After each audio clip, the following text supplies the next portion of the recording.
Hello, dear listeners, and welcome to today's TSF1 Greece podcast with Alex and Panos. Good evening, Panos. Good evening, Alex. So, in today's episode of TSF1 Greece, we will take a look at what took place on the latest round of the World Endurance Championship at Spa-Francorchamps, a race that not only tested the limit of the teams and their machines, as it does always in all motorsport that happens there, but also delivered some very beautiful motorsport moments. Indeed, it was a weekend of intense action, strategic gambits, and historic achievements, with the circuit witnessing a record crowd of over 88,000 fans. The race itself saw a significant interruption, but what followed was nothing short of spectacular. Let's unpack the drama and the triumphs from this iconic Belgian track. Of course, but I think we should maybe at least just comment, or I will comment on the qualifying and Hyperpole in both LMGT3 and Hypercar before we move into the race. So, in qualifying for the LMGT3 category, the first position went to car number 85, the Lamborghini Huracan LMGT3 Evo 2 of Iron Dames, who did 4 laps and clocked the best time of 2 minutes 20 seconds .527, followed by Team WRT with a number 46 BMW M4 LMGT3 doing 6 laps, and finishing with a 2:21.233, and finalized in the third place by the Porsche 911 GT3R LMGT3 of Manthey EMA number 91, doing 5 laps with a 2 minute 21 second .259. I mean, they could find like a longer name for the Porsche. Anyway, so on Hyperpole, again on LMGT3, first place went again to Iron Dames number 85, followed by Team WRT in the number 46 BMW, and finished in third place by the Manthey EMA number 91 Porsche 911. I won't be repeating that whole name. So, qualifying now in the Hypercar category. Number 8, Toyota Gazoo Racing with the Toyota GR010 Hybrid, doing 5 laps with a best lap time of 2 minutes 2 seconds .586. Followed by the number 5 Porsche 963 of Porsche Penske Motorsport, doing 6 laps with a 2:02.675, only 0.089 of a second between them, amazing. And followed in third place by the AF Corse number 83 Ferrari 499P, which also did 6 laps with a 2 minute 2 second .876, so 0.29 of a second slower than the Toyota. In Hyperpole we had the number 5 Porsche 963 of Porsche Penske Motorsport on first place, followed by the Cadillac Racing number 2 Cadillac V Series R, and wrapped up in the third place by the Proton Competition number 99 Porsche 963 again. So, I think we can move to the race commentary, and then I will follow up with the results in the end for the top 3 in this category. So, the Hertz Team JOTA, racing their gold-liveried Porsche 963, clinched an outstanding victory, marking their first outright win at Spa.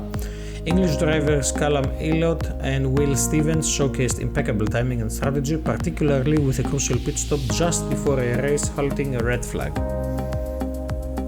This clever strategy played a key role, allowing them to go out of sync with their rivals, which was a decisive move given the conditions. Illott and Stevens not only secured the win, but also made history as the first all-British duo to win a top-class WEC race since 2014, propelling themselves to second in the overall driver standings, just 22 points behind the leaders from Porsche Penske. And speaking of Porsche Penske, they finished runners-up in this thrilling race. The trio of Kevin Estre, Lotterer and Laurens Vanthoor, piloting the number 6 Porsche Penske 963 Hypercar, finished just over 12 seconds behind the JOTA, consolidating their position as the current championship leaders. But not to be overlooked, the number 50 Ferrari Corse Hypercar driven by Miguel Molina, Antonio Foco and Nicolas Nielsen, made an impressive comeback to clink the final podium spot. Starting from the back of the Hypercar grid due to a penalty, they navigated through the field to finish strong.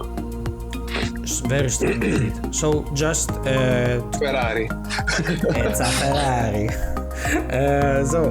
Just to wrap up again for the Hypercar, we had the number 12 Hertz Team JOTA on first place, followed by the number 6 Porsche Penske Motorsport 963, and finished up by the number 50 again, as we said, Ferrari 499P of Ferrari AF Corse. Now, let's move into the LMGT3 class. In the LMGT3 class, the drama was just as intense, because why not? The Manthey EMA team pulled off a dramatic 1-2 finish with Richard Leach, Yasser Shahin, sorry for butchering his name, Maurice Schuring in the number 91 Porsche 911R LMGT3 clinching a last gasp victory. Leach placed third initially, was as surprised as anyone when he found himself taking the checker flag as the winner, as you do. Their teammates in the number 92 car, after an overnight rebuild due to a qualifying crash, showed the resilience and skill to secure second place, extending their championship lead. Meanwhile, the number 60 Iron Lynx Lamborghini team, after a late pit stop for fuel, rounded out the podium, demonstrating the tight competition in this class. Definitely. So, looking forward, I think the anticipation is already mounting for the crown jewel of the endurance racing. Of course, what else? The 24 Hours of Le Mans. Taking place in around a month between June the 12th and 16th at the Circuit de la Sarthe, again butchering names left, right and center, it promises to be the pinnacle of the WEC season where strategies, endurance and speed converge in an epic showdown. Maybe we should really go next year, I think. I think we should. We'll just... As teams and drivers prepare for this monumental event, we'll be keeping an eye on how the dynamics at Spa influence their approaches. With the stakes higher than ever, the race at Le Mans will be a true test of the metal for these top contenders. Definitely. So, as we wrap it up, I will just need to do the honors and comment on the race results. So, on first place for the LMGT3 class, we have got Manthey EMA, number 91. Once again, so here goes nothing. Porsche 911 GT3, I think there's an R, yes, LMGT3, taking the first place, followed by the Manthey Pure Racing, it's an X, okay, number 92. Again, Porsche 911 GT3 R LMGT3, and finished up by the Iron Lynx, number 60, Lamborghini Huracan LMGT3 Evo 2 on third place. So, that's pretty much it from Spa. It's definitely worth taking a look on the highlights or even the full race replay, just, let it play on the TV. And we look forward to seeing you in around a month, I think, in around a month's time for the one and only Le Mans. Probably we'll have Dimitri Salom. We need to find him someone to support, so we can also tease him and annoy him here as well. Till then, thank you very much for listening to us today, and we look forward to seeing you in the next one. Have a good evening.